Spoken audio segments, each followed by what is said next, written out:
Hello, everyone. I'm here with Jon McFarlane, Community Video Manager at Rare. Thanks for talking to us, Jon. No problem. So you must be pretty pleased with the reception that Sea of Thieves is getting. Oh, it's been fantastic. Like, honestly, we did not expect this at all. Huge queue around the side there. It's been amazing to see the enthusiasm from everyone. Like, it's so great. Yeah, and you've actually got a pirate band serenading those people waiting in the extremely long line. Absolutely. They're an amazing pirate band. Like playing sometimes grog males, like the tune grog male, which is awesome. They're taking requests as well. People up jigging and dancing, which is amazing.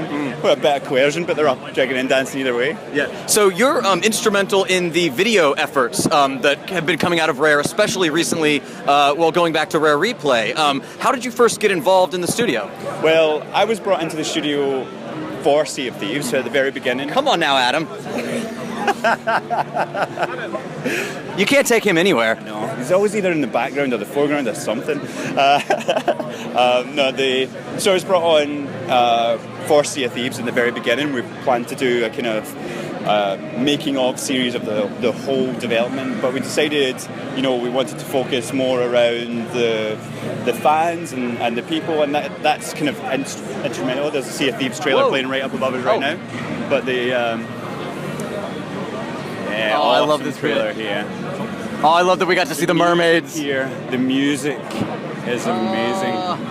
Robin did a fantastic job on. Yeah, and I love this bit. It's so enticing. I want to know what's going on with these mermaids. It's so great. So I'm sorry, you were saying as far as getting what was your first project at Rare? First project was Sea of Thieves. It really was. I was brought on for Sea of Thieves. Like I say, as a kind of dedicated person around creating the video content internally and externally for for Sea of Thieves. And that kind of molded, and we ended up going last year we're like, can we do the E3 trailer in-house and not do something that's CG or anything like Did you just get in our shot again? Stand here and actually stop letting me. Some producer you are. And can we do it in-house and can we do it ourselves? And we thought it's pretty ambitious, but let's try. So I got together the team and we started doing the trailer, the announcement trailer for last year. And then it came. We did a few experiments in-house again to see how. Andy, come on. Okay, Heil, why don't you rotate around this way? We're in the main thoroughfare.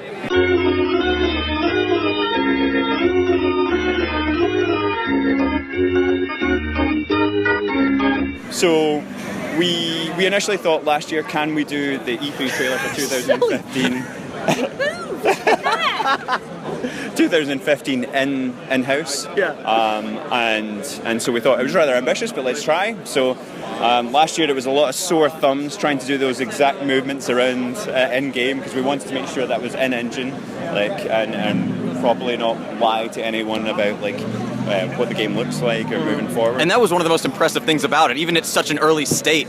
Obviously, it's come a long way, and you can tell the subtleties of just the graphics and the engine are much beyond where they were, but that blew us away even then, that you were already at that place. Yeah. I mean, we've spent the last while, making sure the foundations are there for building upon the game as we move forward, but making sure we have the network support in there and everything, is linked across that network. It's amazing to think that, that sea is all synchronized across the network, and the boat on the sea is then synchronized, and people on the boat on the sea is synchronized, and it's just an amazing technical feat from the team. They're fantastic at doing what they do.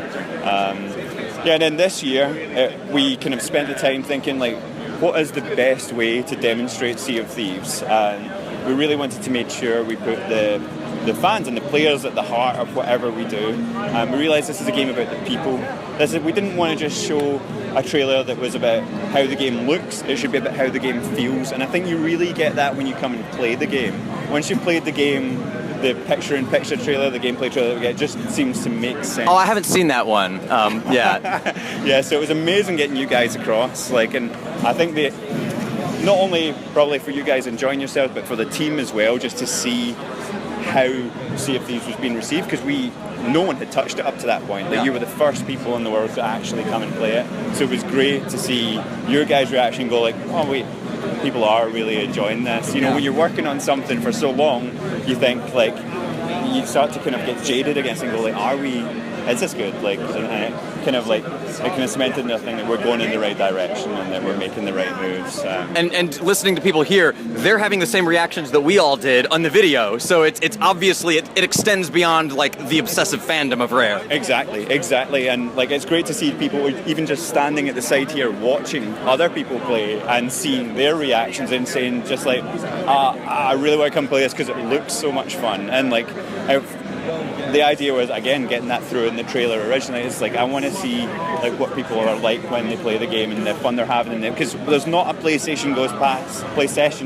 past in Rare where we don't scream and laugh and shout and have fun. So it's amazing. That's awesome. So going back a bit, were you a fan of Rare before you started working there? Oh, absolutely. Okay. What were some of your earliest memories? I probably jumped onto Rare games back in '64 era, so I was maybe a bit late in the cycle of Rare, but I was on N64. You got to start somewhere. Exactly. Conker's Bad Fur Day. Conker's Bad Fur Day is probably my biggest. Obviously, Banjo-Kazooie, Perfect Dark, GoldenEye, and then I absolutely love Viva Pinata. Viva Pinata is one of my favourite games. So that was a massive one. I've sunk so many hours into that. Even things like Cameo, Grab by the Ghoulies, I remember that being one of the first titles for the original Xbox. I was like, before I was a gamer, but I wasn't like a hardcore gamer until the original Xbox. Like, so I've always been kind of Xbox fanboy. So yeah, I played. Like, it was actually Jon McFarlane, who's the other video guy here. I used to go around to his house and play Conker and Banjo-Kazooie and stuff. And I was more of a Sega Dreamcast and Sega sort of guy before that. And then when I jumped onto the Xbox, it was amazing seeing Grab by the Ghoulies. I loved Nuts and Bolts, Cameo. Like I was obsessed with Cameo. You seem to have quite a range as far as the genres that you like. Yeah, absolutely. Yeah. I think it's more just the Rare feeling, the rare game that comes out rather than the genre that it sits in. Right. Absolutely. Yeah, it's always that sense of polish and that sense of humor that comes through, and Sea of Thieves is no different.